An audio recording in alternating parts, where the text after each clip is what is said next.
Hi guys, I'm Alan. Today we're going to be showing you how to repair broken Gudgeon screws on the Hobie 16. This is a common thing that happens. These things get a little loose and then they wiggle around and the screws break and they can be kind of hard to get out. So I'm going to do this with a voiceover so you don't have to listen to me fumbling around, and let's get to it. Okay, you can see here where this screw is broken. You try to turn it, and it just turns and turns. It just pulls out. It's not good. I had actually two of them broken like this. The lower left, and most of the video is on the upper left, but I did them the same way. So we're just removing all the other screws so we can get the gudgeon off. Then I put a couple screws in just to hold the plate in place because I'm not sure how it's anchored inside the hull and I didn't want to like push it loose.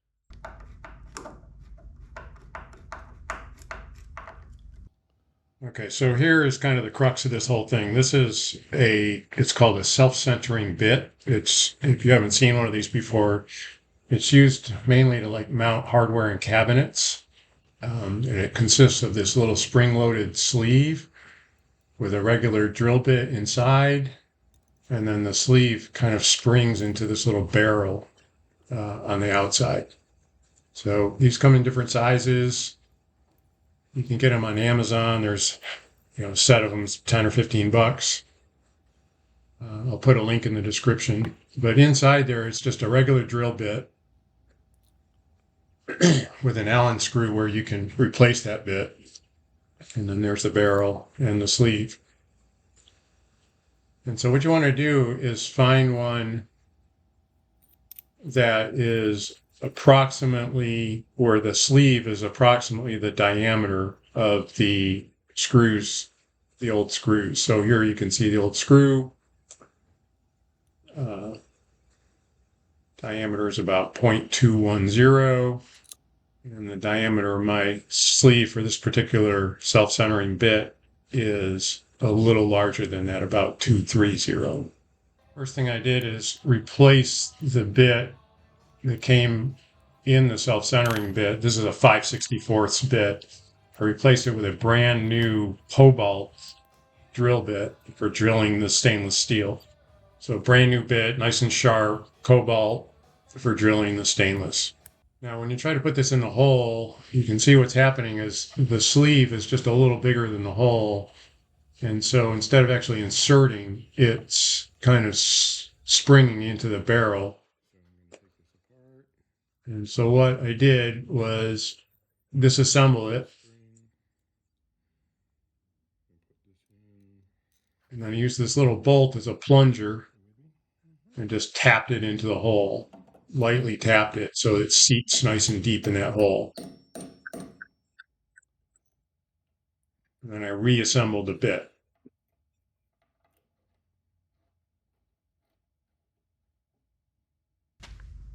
Okay, now it's time to start drilling. So one thing to note here is if your drill has a clutch on it, you do not want to break this bit off in there. And so I recommend using the clutch just so in case that bit catches, like it can slip a little bit. Drill with kind of like light to moderate pressure.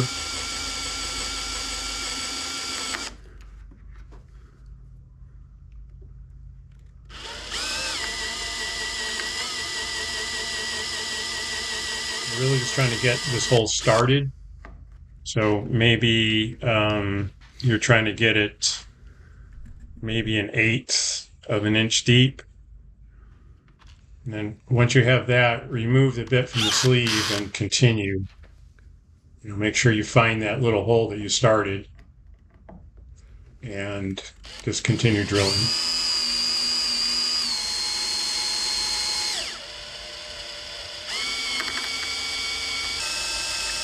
Trying to go maybe, 1/4 inch, maybe.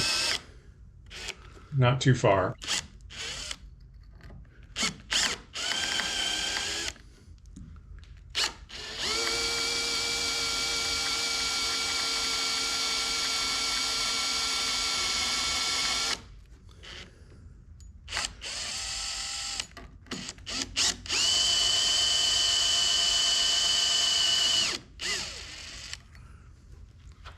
Once you feel like you got a pretty good start, then go up a size, maybe go up to like an 8th bit and continue. Now you see what happened here is I started with the 8th bit and it didn't really even start drilling. I heard a piece of hardware go clunk in the hull.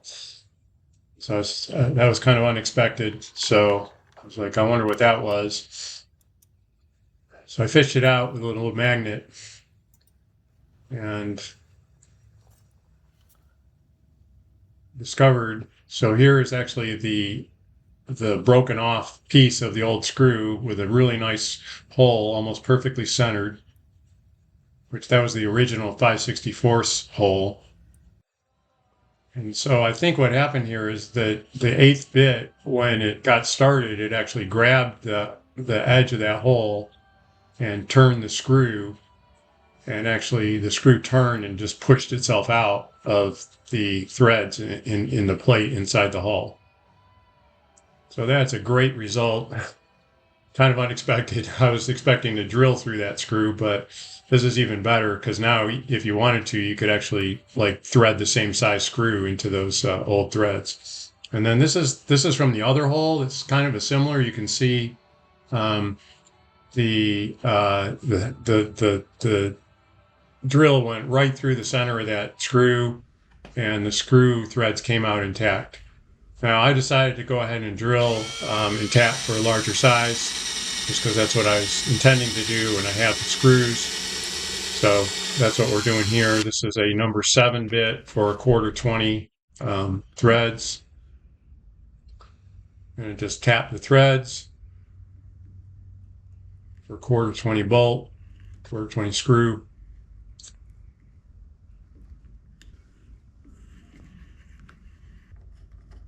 Test fitting the screw, the new screw. Okay, it's time to mount it. So I have to drill out the gudgeons, the larger with a 1/4 inch bit for the larger screws.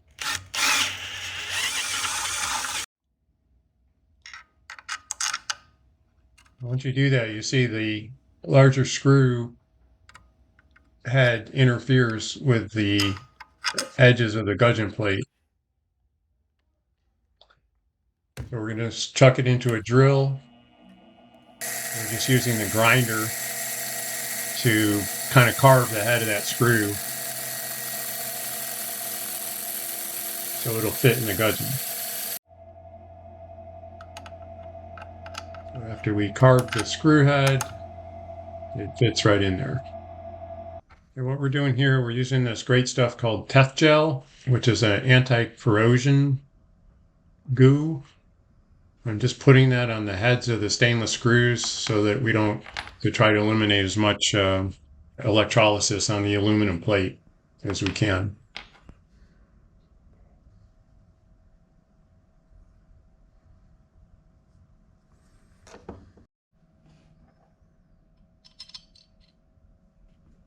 I'm going to put a little bit of silicone around the holes.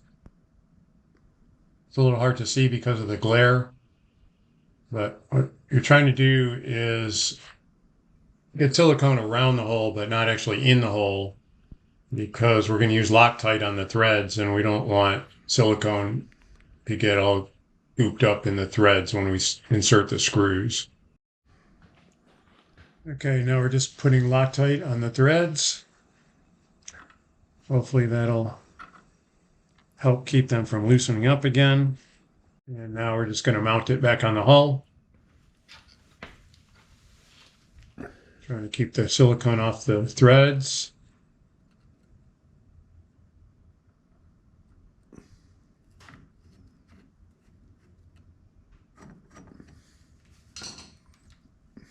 And then I just used the drill with the clutch again, the clutch on its highest setting.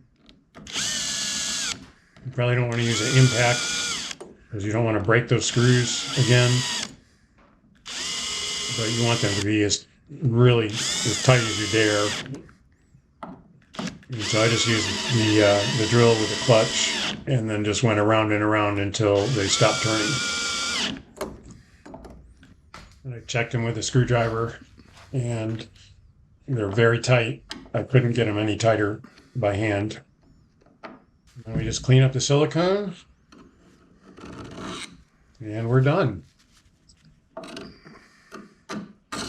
hope this was helpful. If you have any questions, just leave them in the comments.